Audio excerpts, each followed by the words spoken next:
Student, now let's see our second problem. आता बघा काय दिलंय, x² - 3x - 2 = 0. आता सिमिलरली मागच्या प्रॉब्लेम सारखं सर्वात अगोदर आपण लिहून घेणार ABC च्या व्हॅल्यूज. तर A ची व्हॅल्यू आहे 1, B ची व्हॅल्यू आहे -3 आणि C ची व्हॅल्यू आहे -2.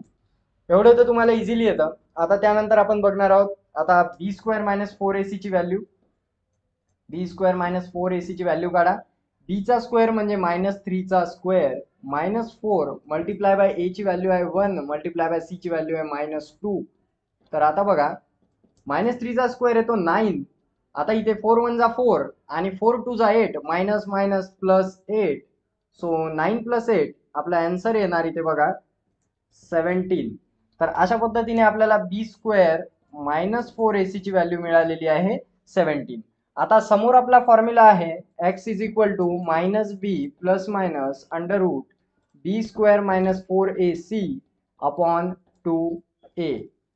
तर बघा आता x = -b, b ची व्हॅल्यू आहे -3 so -3 plus minus square root मध्ये येणार 17 डिवाइड बाय 2 मल्टिप्लाय बाय 1.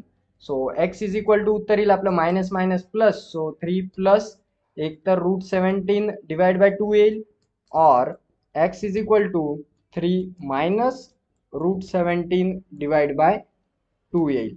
म्हणजे बघा आता अशा प्रकारे आपल्याला ह्या दोन व्हॅल्यूज एक्सच्या मिळतात. आता याला समोर आपण फर्दर सॉल्व्ह करू शकत नाही म्हणून आपल्याला इथेच हे थांबावं लागणार आणि अशा पद्धतीने आपण इक्वेशन आपलं 2 सोडवू.